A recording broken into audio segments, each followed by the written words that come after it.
Bonsoir, bonsoir, Bana Mboka, Bana Mama Congo. Brigitte Makiese vous a dit bonsoir. Partout où vous êtes, partout où vous me suivez, selon l'heure à laquelle vous suivez cette vidéo, cette live. Je suis en direct de Paris. Bana Mboka Bokota, l'air est grave. L'air est grave. Bana Mboka Bokota, to sulula. To sulula, makama mboka, to yeba. To komi 20h, presque 30, hein, to yeba. Du jour au jour, du matin au soir, to yeba, eta mboka, ezande ini, Mama Congo, azande ini, azana position nini, azana situation nini, nani a étranglé Mama Congo. Mama Congo, c'est-à-dire notre mère patrie, notre RDC, la belle. Nous ne cesserons jamais à dire notre pays la belle, notre RDC la belle. C'est comme ça et ça restera comme ça. Voilà, na pisi bino mbote mingi o baye bingate sur ezamba liboso. Je suis Brigitte Makiese. Moi, Mboka, la fille du pays, des pères et des mères. Je suis congolaise des pères et des mères et des terres. Toye poto solo na mboka poto zomuna makambu banda itambola malamu te ezotambola malamu te. On ne sait pas qu'est-ce qui ne va pas dans ce pays-là. Tant que baka mboke lengi, ça m'énerve. Tant na yoka mboke lengi. Mboke lengi, RDC loka makasi. Et là, on est dans makasi. C'est quoi cette chose-là qui est fort? Et là, on est dans makasi. Mukona go yoka susu mutazuno ba mboke lengi, eh? Na musika. Oroza ki bota na musika. Mboka elengi to le pays de merde. Ou bien mboka ya soni. Mboka elengi to mboka ya soni. Répondez-moi, s'il vous plaît, mes amis. La famille, je suis déjà là. Mboka elengi ou bien mboka ya soni. Elengi fait dire quoi, selon vous? Bien on trouve vivre na pasi, makamno se zara mabe mabe. Suko elengi yango za hani. Tambola mukaka na tongo, kure ezate, ma ezate, ok, le kotoka moi boye, et puis au fond du robinet boye, et puis si les tanga moko après kangami, après bo vandi bo boke luka mai na mabulu, tant comme à 22 et 23 c'est boulali, à la base du mai va fungole, c'est ça mboke lengi, hein? Vous m'énervez, hein? Ça m'énerve. Putain! Na yoka lisusu moto moko talo ba mboke lengi. Na yoka te. Pues mboke lengi te. Bala mboka boko tato solo là. Donc tout à l'heure nazaki na YouTube, hein. Tout à l'heure nazaki sur YouTube dans Otala. Bitumba na parlé du peuple, Bitumba na parlé du peuple. Pourquoi Bitumba na parlé du peuple? Bonsoir, bonsoir, mon tout le monde à Kotiwana. Manifestez, vous commencez déjà à liker, commenter et s'abonner, s'il vous plaît. S'abonner, abonnez-vous d'abord sur cette chaîne pour avoir plus de visibilité. Essayez un peu de vous abonner, s'il vous plaît. L'air est très grave. Benga bandeko mususu lobala bango ke Maman Brigitte Makiese a bandi live na ye. Pourquoi na bandi live? Parce que trop c'est trop. Trop c'est trop. Bitumba eza na parler du peuple. Pourquoi Bitumba eza na parler du peuple? Bato a kamere bazo bunda kona na muto moko proposa ki motion ya décision pour na kamere. Yanga Bitumba bango bata este basiliki. Pourquoi ils proposer motion wana? Pona ni bato bango bata este ba souffrir pendant 30 ans. Donc bango ba décision bata bakatangé pourquoi? Selon Moutouana Nengalobi. Mais moi je comprends pas. Ba décision bata katangé neni. Abi chaque fois ba katangé ba souffre. Les katangés ils souffrent en quoi? Parce que Kabila était là pendant 32 ans. 32 ans, entre 18 ans comme ça. Mais neni bata katangé ba souffrir. Parce que c'est le précédent qui vient de quitter le pouvoir, c'était un katangé. Azaki katangé. Pourquoi va katangé que ça va souffrir? Et pour vous séparez les katanga na Kinshasa. Hein? Ne sont-ils pas tous des Congolais? Na katanga, na Kinshasa, tous les sont des Congolais. Pourquoi bando le bakebiso va katanga? Bino va katanga nem to bandi division. Bino va katanga au sein parlement, bino va bandi division. Bani va décision nani kamere, ba va se trouble. bokota na Facebook, bokota boyo kama kama. Bango babandi trouble. Balingi ba décision nani caméra te. Balobi ni ke caméra po za katange, bango bakatange ba souffrir ça fait longtemps. Pour la nika souffrance, pour la nika bango. Donc bato bazala ki sasa nde ba sepela. Bato bazala ki sasa nde ba sepela ka, bakatange nde ba souffrir. Depuis quand bakatange ba kono ko souffrir. Parce que Mouta Outo qui était pouvoir, Kabila, c'était un Katangé. C'était dit Kabila, maintenant qu'on fait souffrir ma Katangé. Tout le monde a l'ikambouanate. Tout le monde a l'ikambouanate, s'il vous plaît. Botika bitumba, botika ba division, botika ba séparation, wana, bilo ba séparatiste, botika biloko ba comportement, wana, oboye na wana kacha ya parlement. Ce qui prend les abats, ça pas Katangé, et pas il y a Kamere. Et ça, Kamere, c'est pas tous les Katangé. Bino bolingo soka katanga ngo boko tshone tini boko masala bino po batona ta ba mona ba sala pays moko bo senga indépendance. Pourquoi vous faites ça? Pourquoi vous faites ça vous les Katangais? Pourquoi vous faites ça? Ce qui muka Katangais moko ça n'est réel. Il faut me condamner. Hein? Mutamba yona za na kati na prison. Nana azalaki pour Mutamba. Bino so botelema ki tibo memie bo crucifier tibo memie so bo memie wapi? Mais dès le temps comme nature caméra, bateau va terminer. Oh, bien, nous, Katangais, nous souffrons beaucoup. Quand est-ce que vous avez commencé à souffrir, vous, les Katangais? Katangais, nous souffrons, parce que Kabila, c'était un Katangais. Tout le monde a noté Batakatanga, va souffrir. Bino, bozana projet, mon so, batozo, qu'on manipule, bino, Batakatanga. Bon, on dit que baso de sisi, caméra, pour ça, Batakatanga, nous, les Katangais, nous avons beaucoup souffert. Depuis quand vous, les Katangais, vous avez souffert? Mes frères Katangais, arrêtez de nous faire ça. Arrêtez de nous faire honte à vous. Pourquoi tout ça? Vous êtes en train de chercher votre autonomie. Ce n'est pas bon. Ce n'est pas bon. Donc, et ça n'a pas que influencé, bien le temps, qu'on a Katanga, qu'on a bazo soana, bazo qu'on maltraité, Katangais. Allez, l'autonomie na bango. Pourquoi vous faites ça? Honte à vous. La RDC appartient aux Congolais. Les Katanga, c'est le Congo. Pourquoi vous voulez séparer les Katanga et Kinshasa?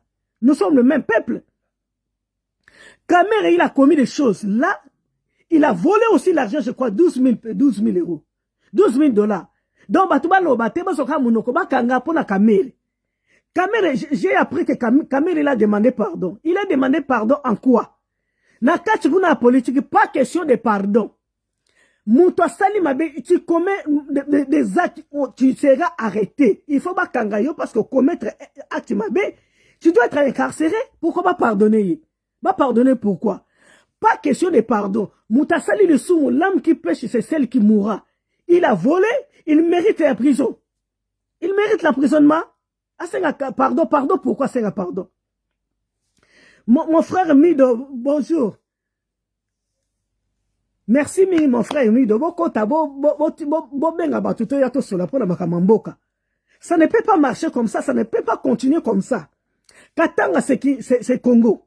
Kinshasa c'est Congo. Pourquoi vous voulez nous séparer? Pourquoi vous voulez nous diviser? Soit disant que les Katangais ont beaucoup souffert. Les Katangais ont beaucoup souffert. Kabila était là, Kabila c'était un Katangais. Babane qu'on souffre pour quelle raison? Ceux qui Katangais, babane qu'on souffre, c'est-à-dire Kabila m'entendant faire souffrir parce que lui il était Katangais. Makambo est commis Sikoy. Oh, bananga bazawana. Kabila sanana ni babane faire souffrir Katangais te. Katangais na ba souffre te.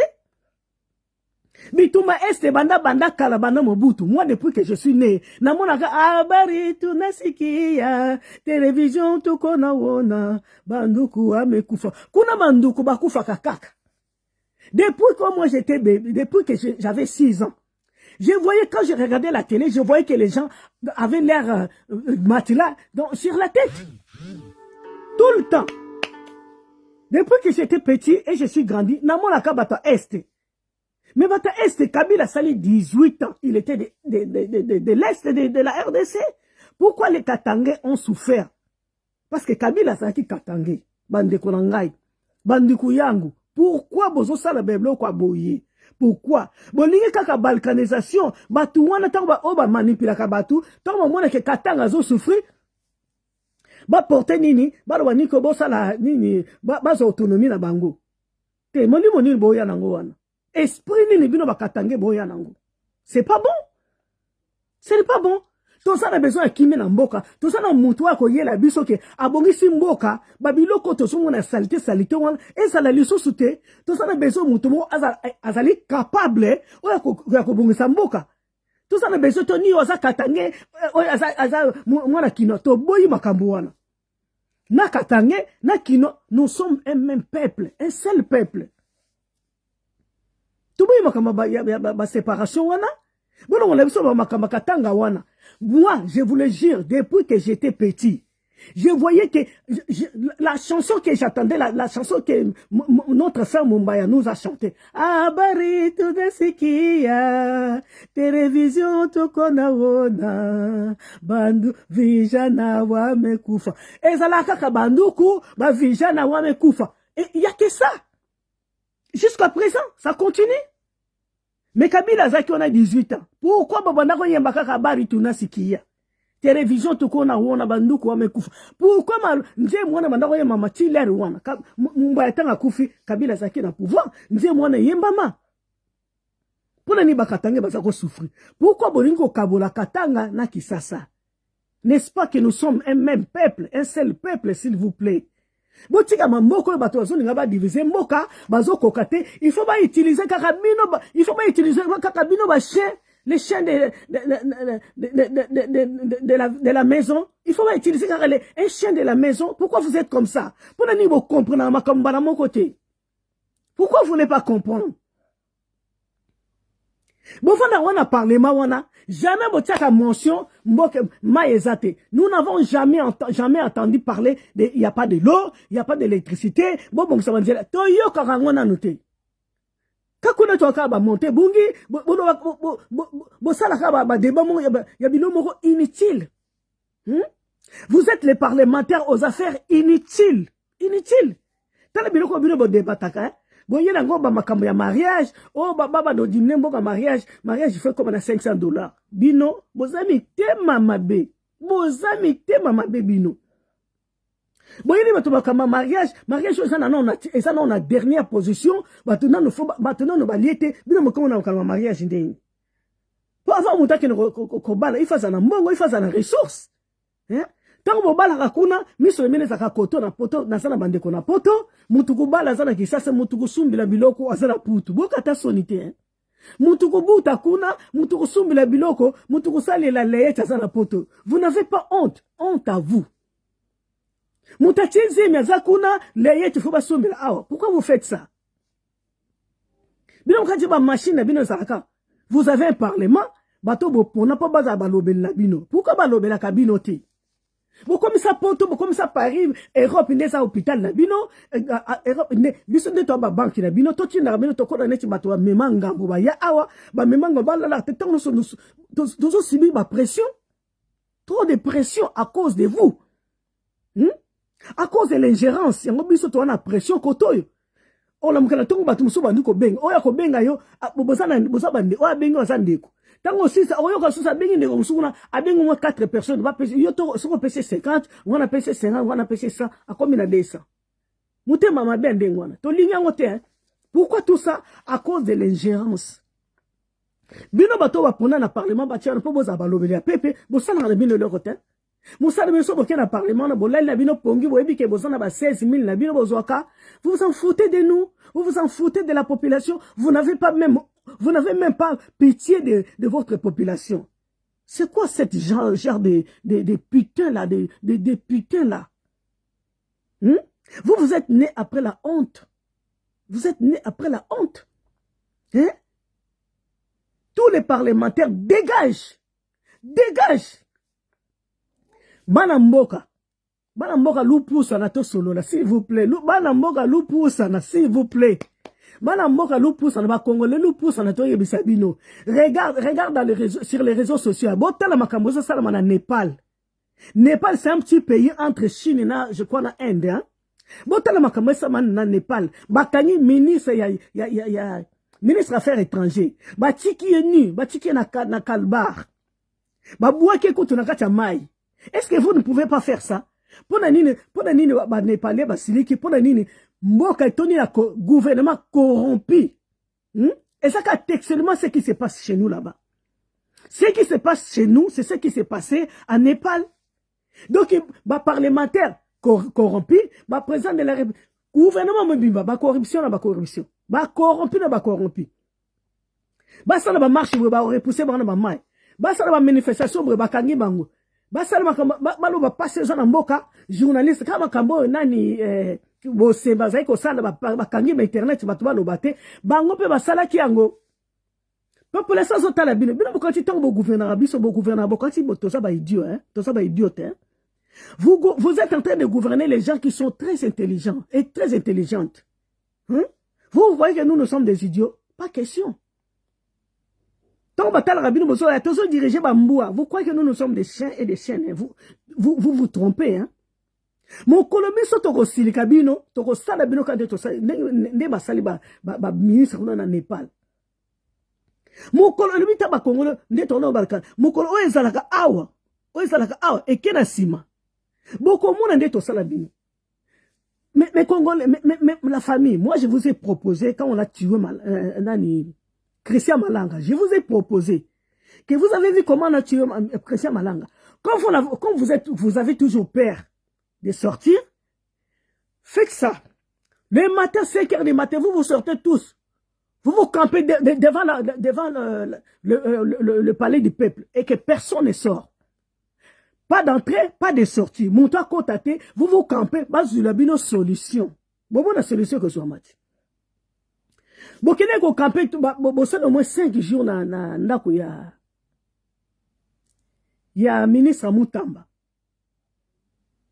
Nous vous félicitons, merci beaucoup. Parce que vous avez compris quelque chose, que la personne qui est venue nous sauver, on l'a arrêté. On a mis la main sur lui. On veut l'arrêter. Mais vous avez compris pourquoi Moutaye pour changer mon makambu. Ils sont contre lui. Parce que bango message dans la koyiba, il faut pas kanga Moutamba lokola yena makambu na ko kanga ba juge ou kanga contrôler comme bango lingite. Vous a proposé cela. Ne vous connaissez pas Moutamba. Moutamba, là, actuellement, quand je vous parle, Moutamba, il est incarcéré. Moutamba, il est emprisonné. Si vous bunda pona bino, total, si vous bunda pona bino, le col a besoin de pas si vous bunda Moutamba, parce que Moutamba voulait un changement.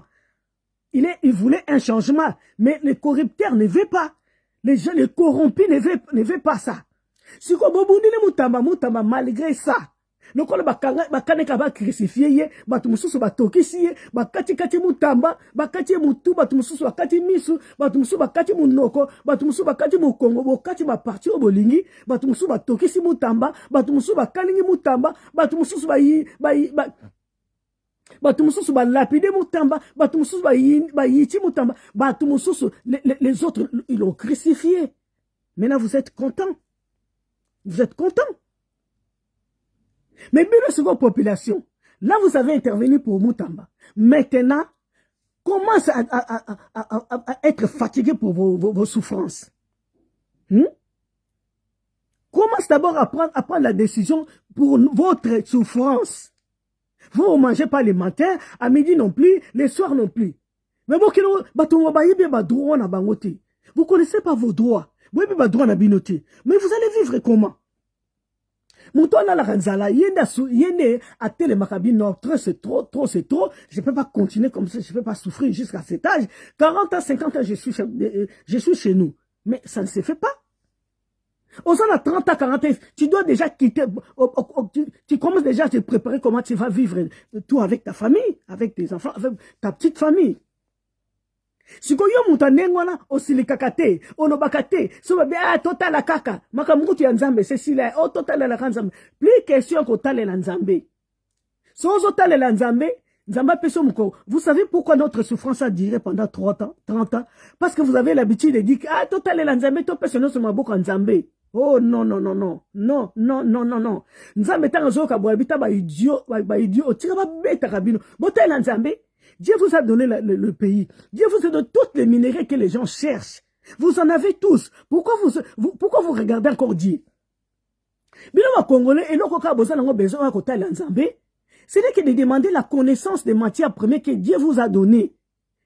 Il n'y a que ça. Vous n'avez rien d'autre à demander à Dieu. Y'a vous souffrez parce que nous avons appelé mon Congo. Dieu vous a donné un pays qui a tout. Tout. Vous avez tout. Tout ce que les gens cherchent. Vous en avez. Nzamba bitala bolele oazotel aotel ngana sa yango moni mboko ngo e souffrir sali pendant 30 ans nzamba zo sala te na ba pasteur ba frama surtout bango to ba bomi mboka bina okena église ndeni fétiche faut que ezo abino ndeni fétiche ndeni domination faut ezo abino c'est que bo samela nzamba te c'est que Saint-Esprit azana kati l'église yote bobi manakati l'église na Congo bobi manakasa na église ya Marcelo bobi manakasa église ya Muku bobi manakasa église ya pasteur nani pasteur te bobi manakasa église ya Marcelo bobi tala moi si ayeka siko moi si on a bandi côté abandi ko simba bato mitu mais vous êtes faux vous êtes folle ou quoi au moins biso nyo to fa na poto hein tu as vu déjà qu'on détectait ba faux. So y est nende mutoloko la Marcelo so y on a Paris. Neto ko lande na mabanga hein. Neto ko lande na mabanga. Ameka ko tuto a terminé basako au professionnel na yim Aïcha wana ce qui nani wana. Aïcha au terminé au kuta na o ma sœur Dieu me parle de quelque chose. Soko meki dans jupo mbata la monoko. Oya na ba professionnel ba sœur nzambe alo mena quelque chose ndena o telemela no pas melo pharisien o nako pas melo penza Marcelo utobala kaka sikoyo moi si ona ndenga ayeli libala utoyi kosala ata basala ka musala mamo nako yela libala namba moko te na bazoba bobima na église à Marcelo bato bamoni ko koya pourquoi bozo koya mama na ngai pourquoi bozo koya na kati église bino ba mama ba monela bino ba mambo sana ba problème. Vous avez des problèmes très sérieux, les mamans. Ba maman yesu, bino bozana ba problème. Ba bongwa nakate moto moko beklezia mibale misato na mine. Wana ezanzembo na boyi bangoti. Ezanzembo na nazo kota na studio. Na bino pe basere bobongo la mitema bokoma loko la rabie. Babongwa nakate moto moko beklezia mibale misato na mine na tongo kombae bako kata balie na midi epa ya walesa ye kuna nde ya zana moto bako suka pa denilesi bino mwana soni te denilesi lelo na yeli 3 personnes hein? Na yeli 3 personnes na yeli l'église parce que moi-même aussi j'aime l'église hein? J'aime la parole de Dieu. J'aime la parole de Dieu. Mais vous les soi-disant, les pasteurs, vous avez tordu le sens de la parole de Dieu. Vous avez oublié la direction de l'évangile. Vous avez dévié l'évangile. Vous serez sévèrement jugés, vous, les faux pasteurs. Bamususu baboma basi na bango batu mususu mbaka dikuna bayibisa batuke okoki ko sala détournement okoki ko bimana na mire okoki ko ozali na kisasa okoki o prier okoki bimana na suki na mboka nini c'est faux azoko se métamorphose azoko sala dédoublement c'est faux azandoki Azandoki mbakaji, azandoki, bobima na l'église na bango, bobima mes bien-aimés, la famille, bobima na l'église wana, bobima. Bobima. Si vous avez un moment meka moko bomona, bovanda pe wana, makabuzo bongate, avancez mes alakate. Non, tu n'en as question, moi, nani, ndeko Deniles. Tonton Deniles. Hein? Tonton Deniles, ça sera moi si, moi je comprends pas. Hein? Tonton Deniles, tu sais que na sala kina mwana ser na moto mndova na Paris awa. Yeso obenga pasteur na biso tonton pasteur. Pozo mwana pasteur ana tina te. Amonika tonton. Tonton pasteur, ba tonton pasteur ya kisasa. Deniles il y a pas longtemps na auto mone na kati. Na biso na kati église ya Deniles bato bayaka kaka na kokamwa. Nako kama si jusqu'à présent na kati ya église a Denile se bato basambela kaka. Denile so bakanga moyibi wana aba kenenge na signature ya Kabila asinya yiba mbongo na nina Kabila. Ye wana ka le même délice on to finga que ça mo bimba yebi yango. Donc bozonga sur l'église ya Denile so bokenda kaka. Menona banga Yobi na otata mo munianga wana za côté de so menona banga. bokendaka na église à Denis Lesi jusqu'à présent. Bokendaka koyoka nini na église à Denis Lesi. Denis Lesi abima senga pardon. Mais abandeli so mission na ema kiona wana. Bonima ba prophétie à Denis Lesi te. Bonima ba prophétie à Denis Lesi lisusu te. Et ça ba prophétie moko mensongère. Bana banganga jamais ba tsoka ko bongwana. Ba Marcelo baza bana banganga, ba Denis Lesi baza bana banganga. Nani o mususu wana susu tatana za la nganga. Bokasi ba bongwana. Ni sala banga ya batatana mo yango nezo salati. Ba pasteur na bino ki sasa basa ba maçon, ba tonga bandako, bo comprendre lo na ngina loba, hein? Comprenez ce que je voulais vous dire. Basa ba maçon. Basa monnaie à Congo to benga ka boyebi monnaie à Congo to benga ngonini. Après na suka no bagisi ba tonga ndako, ba maçon. Basa ba grand ba to tonga bandako. Bobi man église à ba maçon, bobi man église na bango s'il vous plaît bande kona bo mando kene moko ba vile bino so bongati. Na zogile le kamba Denis Lesi. Denis Lesi y a pas longtemps na route ko mona ye na quatre église na bango. Moi ça Denis Lesi comme nani Mama Tina, s'il vous plaît ma sœur. Yo no ba trop te oko peksa mutu no wana to ko peksa tonton Denis Lesi te s'il vous plaît.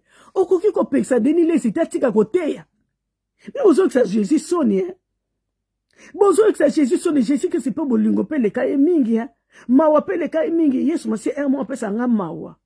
Tant on attend la vie, Seigneur, na oyo ko na nzambe mawa, hein? Pourquoi muta sali bino ko nyoko le boyi? Ya on nyoko na nzambe mawa. Pourquoi muta keli bino apesi bino les atouts? Apesi bino nyoso, bozo nyoko la eboye pourquoi? Pourquoi ko fingara Jésus les réunions surtout?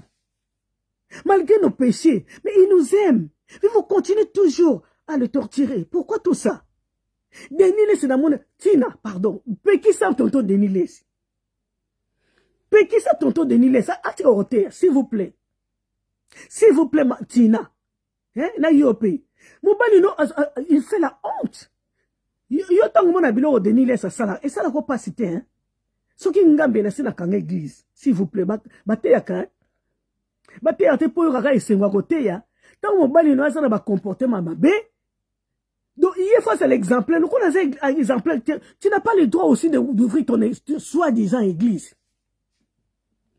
Mais toi ça me pas Denis Lesi s'il vous plaît. Bobi maka moko. Bobi maka moko si mana moko. Denis Lesi na monia il y a pas longtemps, azo peut sa prophétie na quatre églises. Alors bini ke azo mona 3 personnes na quatre églises. Basala ba mbongo na kacha basaki na bango abani su makamne mukolo tano ndoko netena za na fimbo na kufia kula Denis Lesi na kacha église. Si j'avais une chicotte, j'allais commencer à frapper Denis Lesi dans son soi-disant ce qui église ça ce qui ni na obenga wana. Hein? Mais là quand on ko frapper Denis Lesi. Bino mokasi bino so biso do manke bino nzamba sa biso ni nzamba sa bino lo biso lo hotel. Nzamba lo baki dans les derniers jours ba tu ba koma ben poli. Pourquoi tu as me poli? Parce que tout le monde a dit que papa bossa ma bêtise, bossa bouzo, bon mais ma bande en a perdition. C'est pourquoi tu as envie de te dire bino no kola ba mikola ki ça so ko bo monaka. So mona muka lo bilio bo mona bana basa respecter. Or c'est pas ça. Donc mona muka devant mukola ko lo baté. Biso bako. Bino quand tu toi so na tango wana oki séminaire monga za koto na kimba plus question plus jamais. Ezali souté. Déjà, yo Denis Lesi la monnaie na continue na 1 milliard, aussi na 1 milliard wap. Na taringa na ba continue na statistique ba salaki na monnaie Marcelo kutanza na 10 millions. Ana 10 millions. Hein? Nyoso maman kiona ko bo mabatro mo basi na bango akibo mo sene na kati hotel. Ayo na zo koso akofa kina simple ce qui ni ne wana abalulongo 10 fois, mutu moko akosi 5 fois. Marcelo biso to la rapongi te ko lela likolela ko senga justice pour maman blanche et ko sila te jusqu'à ce que tu seras frappé. Et pour na yoki ba prophète mususu sinon te na obosa na yoki maman prophétesse mona prophète moko ye alors ni nani Marcelo faut se repentir. Nzamba tindili Marcelo message à se repentir. Sinon te nzamba frappé. Nzambe pardon limbisanga pardon papa. Marcelo a se repentir siko. Marcelo a droit qu'on se repentir te now. Non. Hein? Yo, Nzambe faut frapper dans nous Marcelo. Biso toi d'accord te. Marcelo il faut qu'il soit d'abord frappé parce qu'il vient de tuer sa femme. Il faut qu'il soit frappé N'étant aux anabisika, on a frappé, à comprendre, j'ai tué ma femme, c'est pourquoi Dieu m'a frappé, et c'est à cela que je dois me repentir. C'est ça que nous avons besoin. Pas question de Marcelin à se repentir là, tout de suite, là ou non. Non. Non. I can't believe it. I can't believe it. I say no. Marcelo fo nzambe liboso pardon. Sozo sala ndengwana bato wana ba serviteur wana soit disant ba bandu banga na bango yote bandu mona nzambe mesa na ko limbisa biso na ke na ko sala makama bakisi na lexa ba mpate na pesa ba 10% ba mpate ba kufaka après na osenga pardon nzambe zo ba bloc nzambe pardon Seigneur. Please, please, please, my God, please. Don't do like that, please. Firstly, tu frappes Marcelo. Marcelo ko se repentir si ko yote. Pour to moni makamba sali, mutakena ki voyage à kufina asona mama na vra minuit. Pourquoi na tongo fa kufa? Et pour na poko bembe ya kisasa na ndenge ni. Médecin asala ka makamba administration te. Makambo za séparé. Surtout na bossa na zonga kota Denis Lesi. Denis Lesi a sengi mbongo. Alors toi na 3 personnes à 4 églises. Basana ba mbongo mo boza ki prévu ba soba biloko. Moko za shiri na combien on a pesa ki montant. Na yepe zoba ngo so pe zoba ngo bandolo ba so pa tombola musapi. Nzambe na bo moye. So ngona zana ki sasa mbebe église c'est quand pour na ko côté église mo gote. Na ko kota te. Moko sasa na 100,000 albaki wana moko sasa na combien apesi ba montant basala ba mona kata ba sac. Ye Denis Lesi na misu na kindoki wana amoni ba mbongo wana nega ba moni ba mbongo wana aye okosela nzambe makamba lobini ko nzamba yebisi mbongo za nango olinga ko ezaki prévu so ba biloko so matin nzamba lubi na mbongo wana aw Denis Lesi yo li ko changer te hein on est ko changer te Denis Lesi bino mo ko samba bino hein. Vous serez jugés, sévèrement jugez-vous, vous les soi-disant. Hein? Non, moi, quand vous commentez, ma Denis Lesi, au moins, ils ont bloqué. Denis Lesi, ça veut dire 3 personnes, bazana mongo place, on va couper ça, ngoye. Tant que vous n'avez pas allié na été, tant que vous n'avez pas na bana na bazo senga asomba ma biloko. Yo va couper ça, Denis, ça déjà na mongo bene na kanta continent. Yo Denis, pour les moni ko nyoko la batu. Et puis, na pesa bino conseil. So oyoki ba faux prophétie andengwana. Ko pesa na mbongo wana te. Sima nzela bima kutu kende na o. Ou bien so ko bima te. So mona nje so na bima ti nzamba ko frapper yo. Vanda ka wana mezo mbongo na yo kan ko pesa na hote. Po so ko pesi okozala no benite nzamba ko pesa na yo to pona pesa ki nzamba pomlinga. Nunca mais. Oko nzamba pambona na yo te. Ozolo na nona kacha ya mai ezalo kola oche mungu na kacha mai o mona no bénédiction ti parce que ça mutalo côté ça prophétie ko mensongère bat église ya Marcelo bobima kuna bobima s'il vous plaît bobima parce que moi si on a eu l'émission ayi libala te mais l'émission boyo kinga Marcelo Azaloukuta, Marcelo il m'a énervé. Marcelo le dit que maman Blanche était une Étienne. Azalaki Étienne. Wow! Et le dit tabayanji. Ma wo, mame. Oh mame. Ya wapi? Maman Blanche Azalaki. Maman Blanche Azalaki Étienne. Oh non. Maman Blanche Azalaki Étienne depuis quand? Il explique. Et puis, vous êtes des bêtes, hein? Vous êtes trop bêtes. Les gens qui sont à l'église de Marcelo. Baso bataba, ba chèvre, pena ban combo, ba chèvre. Batanga la Bible était, yang Marcelo fa kosa bango. Neti mutuloko la so yena verset wana. Talangasi na boya prière na kati église. L'église mona za ressemble na kala. Ta on ka poto sika. Non mona ka passer on ndenge kaka. To sala ba emoto ke na église passer wana somba ba soso. Azo ko luka bandimi na mona bino susu te. Yango na ko tala bino. Aya na karto soso ngala o seka na bi. Ezadi ko bondele bandimi du to oyate. To zi soso me to oyate. Lobi na grande sœur bi tokende kaka église. Tokende église comme on ya poto sika toke kaka po o l'exalaire. To comme l'église avant la nete après sa sœur Brigitte a prié. Mana tchai mutu na boya pena ko prier. Na boya. Na be église ba bonde la batu boy. Et c'est église tin. So église comme ko boya batu c'est que église on est un problème. Église ba bonde la bandimi. Te ya évangile, vrai évangile. Bato bon on a mité mais ça te évangile ko bonde la batu. So montalingi ta kena ye. Marcelo a lobi Maman Blanche azalaki Etienne yangana bomiye. A comparer Maman Blanche na Etienne on babomaka ya Bible, a lobi ni ke Etienne pour que tu puisses aller en avant, il faut tuer ton Etienne. Depuis quand ça? Depuis Diego Kao ou bien depuis Magellan ou bien depuis Félix Kandenga Yebo. D'où vient cette proverbe? Et où tu vois le proverbe wana? Tu vois Étienne, hein? Pour que tu sois élevé, il faut tuer ton Étienne, Marcelo. Voilà verset wana où tu vois. Et où tu as carnet na bino kuna yaba maçon kuna place la tonga banda kwa framason kuna où tu kuna. Et pour na tabana basana kati église bango bazoganga wo ba beta maboko bazo sepela. Nzambe na ngai. Naibike na kati église à Marcelo ba Elipe bazali nzambo ko sa grâce c'était ba bima wana. Moi je souhaite que na kati église à Marcelo ata 1000 personnes et Marcelo pena sokaye lobby dimanche l'église akuta pena na si on a batwazate. Lobby so dango yakutu na kati batwazate. Na likolo so ndango mwana akutu batwazate. Ndero akose repentir. Mais pour moi Marcelo nzambe olimbisanga pardon mon père s'il vous plaît Seigneur. Marcelo non osotinere ba prophète ba ibseke à se repentir. Je suis d'accord mais pas pour le moment. Il faut frapper nanu. Il faut frapper nanu Marcelo. Pour se frapper Marcelo te otiki Marcelo à se repentir. Tu dis qu'il faut se repentir na yi. Mais si on se repentir le amona ngoya nzambe te.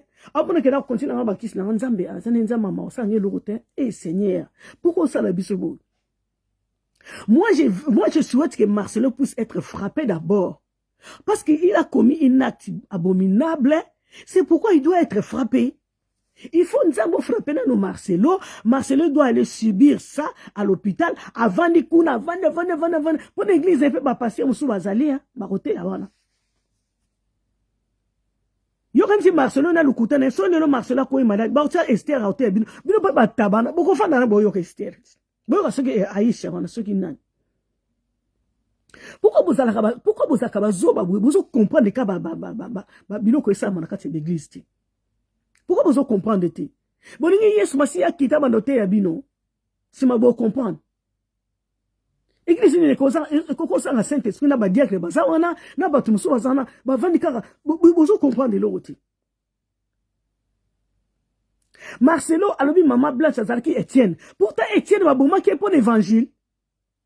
Yes, quoi, baloli encore le but que pourquoi vous soyez élevé, si vous voulez être élevé, il faut tirer d'abord Étienne. C'est-à-dire, ayemoko alobi on penda que alobi Maman Blanche était une Étienne. Eh Marcelo. Biso to so bon de la jour et nuit pour moi si wana. La justice pour Maman Blanche. Atana ki sasa wa kangote, il faut pas kongota kota Belgique. Ata kota et Turquie, ata kota France, il faut pas kangelo kuna. Biso jour et nuit, les genoux par terre. Toujours prier pour la maman wana. Ako kene bongo te. Maman Blanche, pour ni bando kena ke zo sa eloko te. Pour ni zo tala Marcelo la muki alali pa la muki sale pe loko te. O sale pe loko te. Moi je ne suis pas d'accord, hein. Je suis pas du tout d'accord. Nzambe faut frapper na no Marcelo faut subir un peu. Biska bakenda obetela mwasi biska bakenda ko étrangler mwasi wana ayoka ki pasi muta ko secourir ye azate seli nzambe Dieu muta monaki biska ni baza bombela Maman Blanche siko muta ndengwana abongola ka ase repentir mbala moko amona pasi nzambe te ngana continuer na iti. Avant Marcelo à se repentir, il doit être frappé d'abord. Nzambe faut frapper, il faut qu'il soit puni d'abord. Parce que Bible mutelobi c'est pas moi oh. Le but est pays de l'Est, pays de l'Ouest. C'est pas moi, oh. Bible, l'âme qui pêche, c'est celle qui mourra. Mais Marcelo a péché. Pourquoi il vivre, Pourquoi il vit? Parce qu'il a péché, il a tué sa femme. Il a tué sa femme. En plus, il a avoué lui-même, par un verset biblique, que Maman Blanche était une Étienne. Un Marcelo. Au Maman Souté, au dévoilé, au yomoke, au Zalaki, Maman Blanche, Zalaki Étienne. Yono Zalaki, sol, hein. Mais il faut pas une église à sol. Même une église à sol.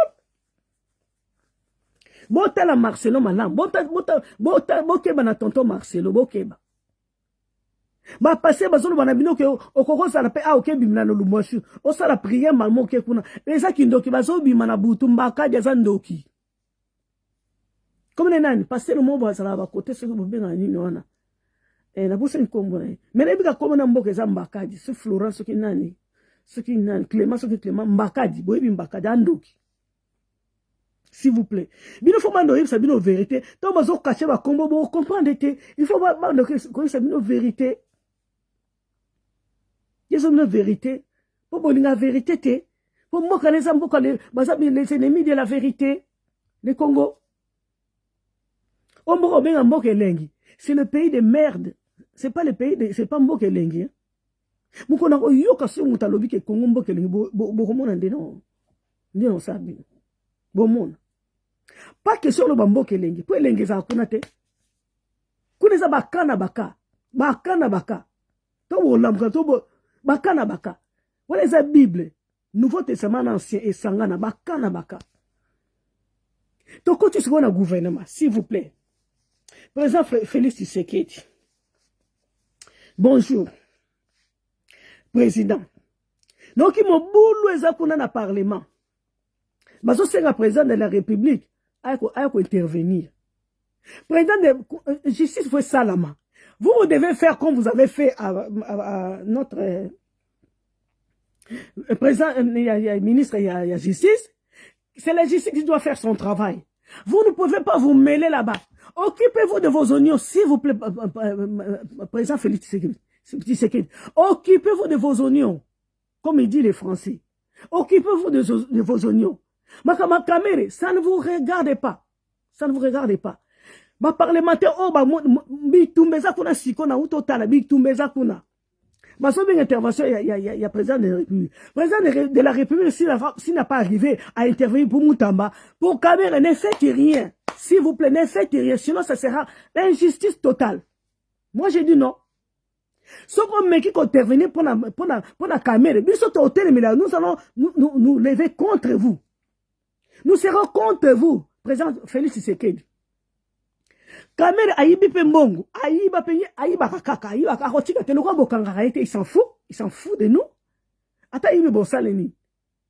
Boke bombo quelque part so bosale asali 3 ans bimana 5 heures lobi nango attends so bongo ke na prison. Allez botini akele maman na prison qu'elle quoi paraître. C'est comme ça que na prison. Oh Kamere n'a jamais été prisonnier à Salate. Mais bilo ko so se place ayibi bosale loté. Président de la République, moi, je vous ai posté l'aéroport de Orly il y a 1 mois. J'étais à Orly.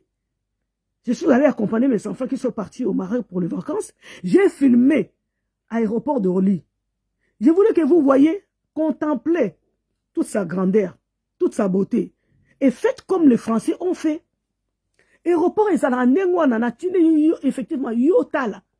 Si on a mando sala si on a moni ba travaux za out biso fanda na Paris si on a moni ba travaux za na nzela travaux ya métro na ligne 11 ba teli biso no ba mboka te ligne 11 ba teli biso ba travaux on est sali 3 ans et sali je crois 4 ans ligne 11 c'est bandi oya bino ba projet 100 jours et sali mbona boniti le salamate. Président de la République, j'ai beaucoup de choses à vous dire. Quand intervenir pour la caméra était, ce qu'on intervenir biso toté les mélayo. Aux gens ont un problème belé. Ne vous mêlez pas de ça. Un président de la République. Quand tu as un problème, on a été. 2. Kabila Tanzaki na pouvoir. Kabila va longwa. Atika ki 16 a foutu nyongwa 16 milliards autozaki nango. Il a payé notre dette. La RDC avait une dette. Et président Kabila, il avait payé ça. Et avant qu'il parte, il a laissé 3 millions de dollars dans la caisse à l'État. Mais là, les 3 millions, c'est volatilisé. Et bungi, c'est comme de la vapeur. Je poudre, poudre mati. Né 3 milliards et sili. Et puis, on nous informe que nous avons une dette de 16 milliards. Président Félix. Non. Ata soif ya kwa enrichir ango. Mbangu boye. 16 milliards. Na autorisation nani 16 milliards et sili na kacha bank. 16 milliards, oui, 16 milliards. Boye bisa biso kasi. Na 16 milliards, bosomili biso nini? Na 16 milliards, butungili biso nini? Na 16 milliards, bolatisi biso nini? Ba compagnie zate. Ba compagnie zalaki na ba soki ba Nogera, ba compagnie ba kombo mona ndako kata mama biso zaka vivant. O ba compagnie soki ba Nogera, ba Onatra, soki ba nini? Ba nini? Ba régie des eaux, soki ba cyber, soki nini? Et kenda wapi ba compagnie wana nyos? Et kenda wapi? Ici la kabona munga neti bazo ba compagnie wana ba tyango na kata mungwa, na kata mai, ba tye mungwa na kata mai, ici la kabona. Par exemple, moi je demande 16 milliards. Où sont partis les 16 milliards? Qu'est-ce que vous avez acheté? Qu'est-ce que vous avez fait avec les 16 milliards? Kabila l'era Zalaki a tiré 16 milliards. Ce qui dans le but de Kabila, Mobutu quand il était encore au pouvoir, Mobutu il a construit le pont Yamata, le pont Maréchal. Sauf dans le but que Mobutu avait une dette. Donc on comprend, dette il y a 16 milliards parce qu'il a acheté quelque chose, il a fait quelque chose. Il a construit le pont de Matadi, pont Maréchal, il a construit. Mais qu'est-ce que vous avez construit? Comme signe, n'est-ce pas toi na arche de triomphe, tout ça na Eiffel Tour. Tout ça, bino bosali biso ni président de la maintenant discrètement. Bosali biso ni papa, bosali biso ni. So woko sali loko teko.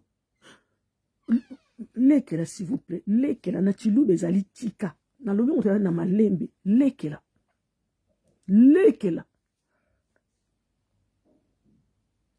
Président de la République, osali na bino bosali na 16 milliards wana nini po botongi loko te. Et là, quand biso tozomona, bosali banjela botumoni tumoni banjela na pe banda botumona pango solution pesa na bochelo na katite. Atati yo mona lo chete.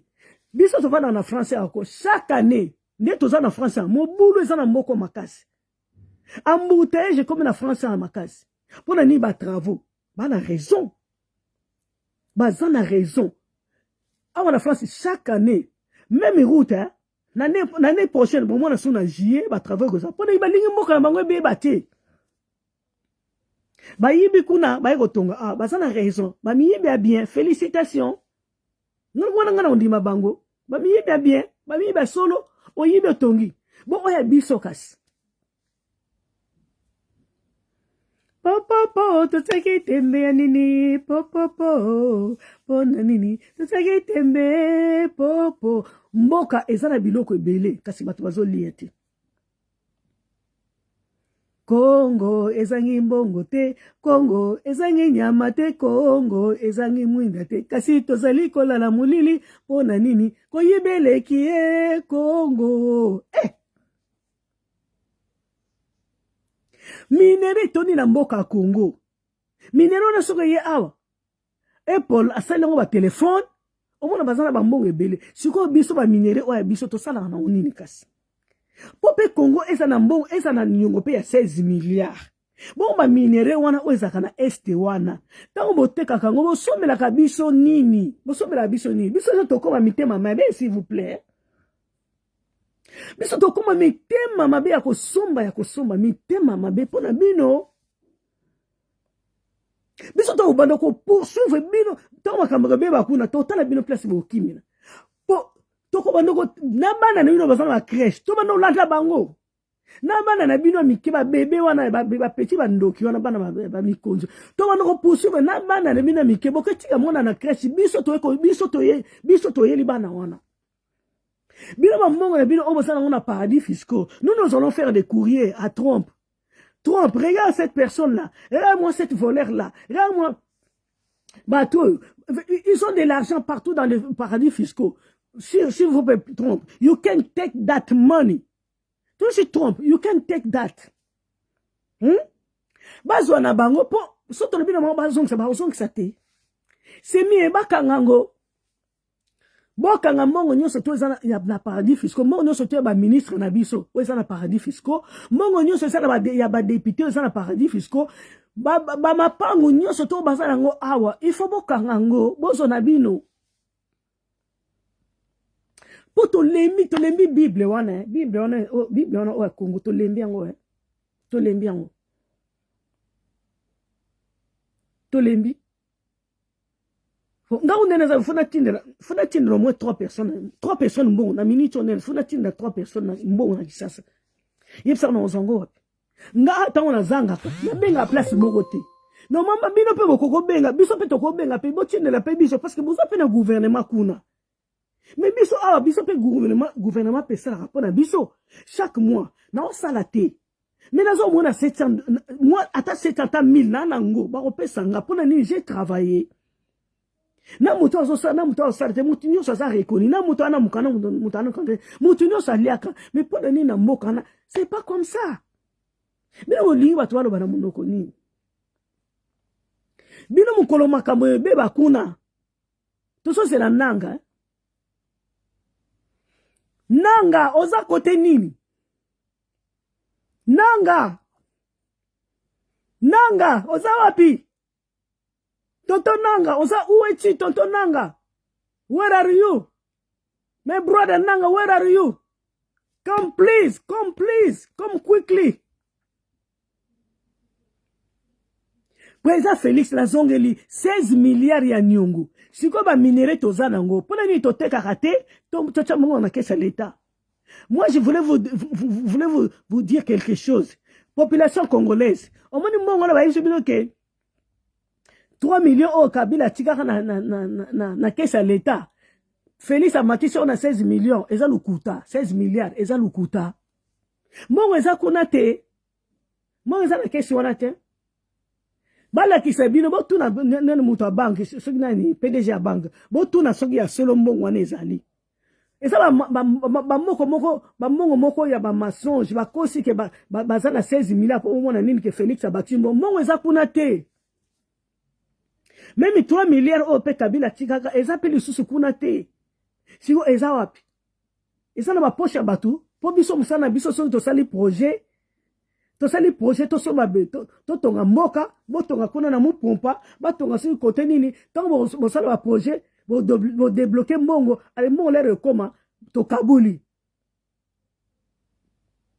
yango si to yoka yango déjà isa na loba yango déjà to yoka ki isa ngate na lobi moi j'ai fait qu'interpréter j'ai fait que relier.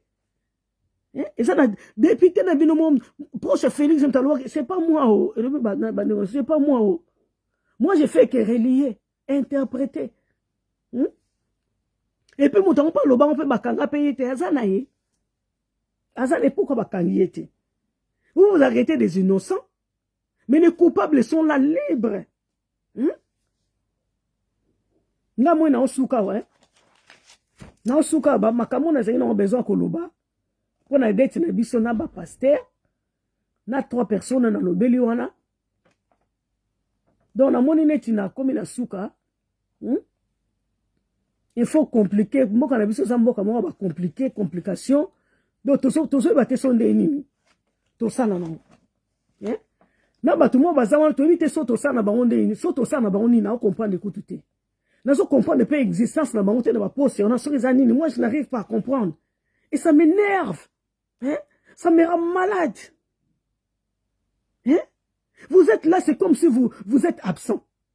Moi qui suis absent dans l'État. Président Félix, on sali ceux qui 20 ans, ceux qui 30 ans en Belgique. Donc, il y a Liège, batonga pomo, le cola chapeau.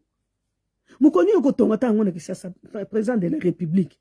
Autant moi j'ai travaillé à Roissy. J'ai travaillé à Roissy, à l'agent d'escale, à la checking l'aéroport pendant un an. Parce qu'on n'a pas voulu me renouveler. Soro Koti Kuna na travaillé dans le salon, il y a VIP, il y a Air France. J'ai travaillé Air France, l'aéroport Air France. Yo monta aux autres qui dans l'avion, yo monta là au tout nos awapi. Mais biso moi bi kok wana lobi katana ki courant wana. Hangar wana. Tawala ndako mo bo na lupango na biso ndako benga bateau. Ba jeni nyoso tu ya quartier de so balala wana. Eza ka lokolo aéroport wana sa o na moni wana. Eza kwa bateau o eza ka na lupango na biso. O ba yebi ba oloba. Mbote na bino. Ya wana ngana chine ibine aéroport ya Orlibo tala ne batongo Félix, président Félix otonga pende ngwana eza un petit conseil hein, entre sister et brother. Entre sister and brother. So moni mutasali malamba zoka exemple yo ko sali malamu. Ovanda na Belgique on. Est-ce que Belgique yo vande ko kana bisiko zana na Kisasa président Félix atabino moko. Atabino moko président Félix. Ovanda na Belgique pendant 30 ans. Bozala ki na restaurant mo na Belgique ou na biso to kenda na restaurant na to le. Ouais bino tata pa Tshisekedi. Au moins, quartier, on est correct na mboka mwa na Kisasa. On dit la vérité entre nous. Na Kisasa place aux Zawana. Boka ta sonité, hein. Ata soni, bino boka ngote. Vous êtes né après la honte. Belgique, boya ka l'air union surtout. Bon, mona ba de construction de ezate. Bon, mona ba mi bébé. Bravo. Bravo. Aïbe ke to. Mais bino mo boya na ngo bozo ko tonga te. Qu'est-ce qui ne va pas? Même le Congolais aussi, Congolais. Biso to na prière na ko tuna mo retard to na prière a mais tozo bonde la nzambe na bon mo esprit saint esprit wana pene elata ba congolais esprit wana penza elata ba congolais ba silika esprit ya vengeance elata ba congolais esprit wana ba vengeance elata ba congolais ba lamuka ka mkomso na tongo ebe bakaka ba to fo ba palangana o ba si ba lié ba fwa ba elobi na otabino mo ba bino mo bata côté kuna ba fwa ba shala donc bébé bakaka ba congolais moi je vous dis botala na réseaux sociaux bon mona bon beta Népal bon mona makambe ça na Népal comme ça va vous apprendre vous allez tirer quelque chose ce qui se passe à Népal à Nepo botala makambe ça na Nepo botala beta ka Népal beta na YouTube Népal okomona biloko esama na Népal babwaki ministre de justice ama tellement corruption ki moyibi baloba makama mboka te bopekisi batu baloba makama mboka te bokomi kotinda bato bakanga batu baloba makama bokomi pesa batu ba 2 millions bakanga baluwara mais les coupables sont là. Qu'est-ce qui ne va pas? Qu'est-ce qui ne va pas? Soto kokite to tika kaka soto kokite olekela to lekeli kaka lekela koptatu lekela. Mais nous, on s'accroche, même si ça ne marche pas, on s'accroche. On s'accroche par rapport à quoi? Par rapport à ce que tu as fait. Mais si tu n'as rien fait, si tu n'as rien fait, tu prends tes bagages, tu pars. You take your luggage, go out. When you nothing do, when you know, don't make something. You can take your luggage, go out, get out. What have you done to Congo? What have you done to Congo? When you never do something, take your luggage, get out. Get out. Si tu n'as rien fait, je parle en anglais, hein. Si tu n'as rien fait, prends ton bagage, vas-y, dégage. C'est ce que j'ai dit en anglais. Take your luggage, get out.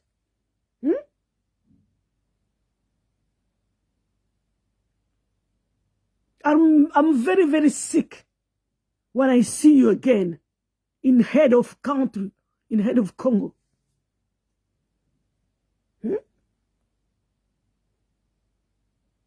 So to kokate to chikana biso kaka. Ule to continue kamuso kwampire. Bana mboka. Boke na YouTube, beta Nepal. Beta trouble na Nepal. Yango ebima, tango ebima bota la makambo esa makuna. Allez. Ça vous d'agir. biso tolala nzala te hein. Biso tolala nzala te omoni ngane na zabwe so na benga no gile ya mido bana baliete alba certo kuta na gare du nord so na bengi kaka Emmanuel noko Emmanuel bana baliete ser ndeni bana baliete ala na livraison kuna benga certo kuta na gare du nord na kelia nanga aba so zelanga so na sisi musala na oleka kuna mibino kasi boso hop. Voilà ngana comme na souka hein. Celui qui a des oreilles pour s'entendre c'est que les esprits disent à commencer à l'église. Et je voulais finir par vous dire que le jugement a commencé. Le jugement déjà commencé déjà à l'église de Marcelo. Et puis continue à Nino, c'est le temps de jugement. Hein. Parce que Dieu avait dit le jugement va commencer à l'église de Dieu. Ça a commencé. Marcelo bomi moi si yakanta nini, so na bomi moi c'est au suku na église sans compassion. Église sans compassion, église compassion contraire il y a compassion et c'est crioté. Église crioté. En quand il y a suku la kuna, la mort de Mama Glace et batuno ce monde entier ba kotiango. Au moins jugement n'enga bandi. Jugement n'enga bandi et bandi na kati église et comment kota na gouvernement. Au moins, le monde entier est batelemini makama Mama Blanche. Eh? Bon, le monde a l'ingala, mais bango ba yoki tu es banni comme français, c'est le jugement qui a commencé à l'église. Et puis, le jugement est côté sous la carte gouvernement, dans la politique. Bon, mon était monde a tépé banani makama mutam. Ba américain ba lobby, ba Cameroun. Les jugements ont commencé. Au sali le Cambou. Nous sommes là pour contrôler les réseaux sociaux. Surtout, bino ba faux pasteurs, des faux. Tous contrôler au tei mabe lobi toya soko tei ka ba mama kamna bino lukuta wana toya bo bimi se ba mpese so ba mpuku trop hein boto telemini bino botu bo meka le susu te bo meka so to poto oya nous sommes là pour contrôler les réseaux sociaux soko tei mabe au tei dimanche tant aussi c'est le 17h on a 20h biso toye c'est le jugement qui a commencé. Na batabana lokola batanga ka Bible te ponga muta koko sanga zate so o te tango yana ndako biso to lokola bandima bere o te tango yana ndako totali botanga ka Bible bana mboka botanga Bible yo ba passer bazo tungola bino ba passer botungola ba mpo baza bazo batro ba passer batungola ka bino po baza bozo mayele te potango bazo sabino ke Mama Blanche azalaki Etienne bozo betene maboko c'est que zazoba voilà ngana sisi na mona sisi hein ne la pesi mbote na bande kuna nga otozaki na bango na réseaux sociaux s'il vous plaît tango koti na live s'il vous plaît pour avoir plus de visibilité s'il vous plaît vous commencez d'abord à s'abonner s'il vous plaît nous sommes abonnés belete pourtant ba yeb sabino makamba bien. Nous avons besoin de ça na YouTube direct. Là, je suis sur Facebook. Facebook est qui pas raté. Nous avons amis. Pourquoi mes amis là, ne veulent pas s'abonner à ma chaîne? Pour s'abonner. S'abonner tant on a banni ko sala vie nino yo. S'abonner. Non quoi Manuel, il y a ça Judith à s'abonner. Il y a ça banane so ba s'abonner, il y a ça non quoi Manuel pour s'abonner. Pourquoi vous tirez serboye? Hein? Qu'est-ce que c'est? Nga mwana tiki bino nde tokutani mbala sima hein? Nzambe abatela bino bopo na église ya okende non ko Emmanuel bopo na église ya okende bopo na n'importe quelle église so qui passer à zolo banine ko soko prier osa concentrer prier o comme na Lubumbashi c'est faux azandoki andoki chor na tiki bino nde tokutani mbala sima so na moni so loko lobi mutatei mabe lobi na oya susu. Toi, on a fimbo à redressement. Toi, on a fimbo pour redresser ma faux pasteur, ma tonton pasteur. Merci beaucoup. Ndena Tiki Bino, je suis Brigitte Makiese.